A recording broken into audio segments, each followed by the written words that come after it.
7:45, welcome back. One of the big stories of the past week, the Canadian government spending more than $1 million to bring trash back from the Philippines. This has been a big story because that trash is being brought to Metro Vancouver. Joining us right now, the GM of Solid Waste Services, Paul Henderson. Thanks for being here. This is a lot of garbage, 69 shipping containers, 1,500 tons. What happens for you and the system once this garbage arrives here? Morning, Raz. So Metro Vancouver runs a series of disposal facilities. We do waste reduction and recycling planning, and we also run a series of disposal facilities, including the waste energy facility, which is in Burnaby. And that facility, it generates electricity, and each day processes about 800 tons of garbage.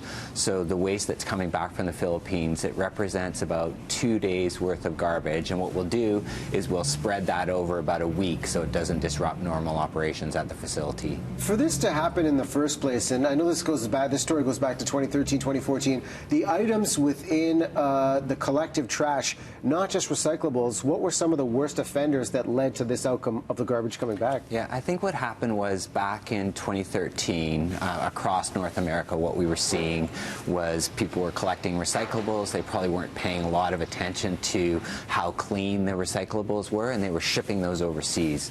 And so what happened in this case, our understanding anyway, is that the materials that were intended to be recycled got to the Philippines. They opened the containers, and really what they saw was some household garbage mixed in with the recyclables, and they said this isn't recyclable. And then that material has been sitting in the Philippines for about 6 years and is now coming back to Metro Vancouver. And if we look at a sustainability standpoint of the habits we can change, especially here in Metro Vancouver, what are some of the worst offenders that were detected in that garbage, and some of the worst offenders for us even here in 2019? Well, I think the key thing for us is just to think about what we can do as individuals in order to increase recycling. And so looking at that material, really what we saw in that material was just some household garbage mixed in with the recyclables.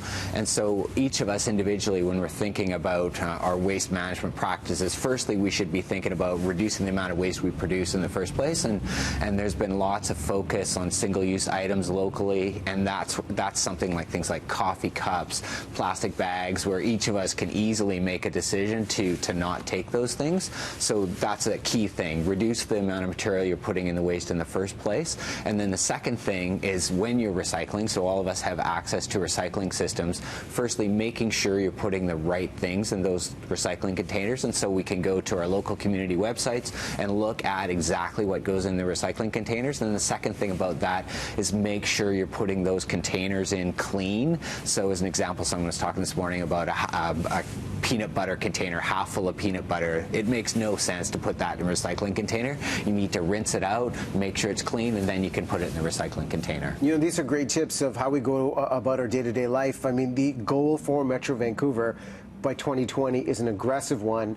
What is that goal, and do you see us reaching that given the way things are going? Yeah, Metro Vancouver has something called a Regional Solid Waste Management Plan, and that was approved by the Minister of Environment in 2011. And as part of that plan, we have a goal of getting to 80% diversion by 2020, so 80% recycling. Right now, as a region, we're at 63%, so we still have a ways to go to that 80% diversion. But when you look at us compared to other cities across North America, we're actually among the most successful recycling communities in North America, and compared to the rest of Canada, we're about twice the recycling rate of other communities in Canada. So we're doing really well. We have a ways to go, and we're still working on it. Good resource online to help people when it comes to recycling and taking care of their waste? Yeah, lots of great places. Metro Vancouver Recycles is a great place to go, so you can look at individual materials. Where's the best place to take that recycling?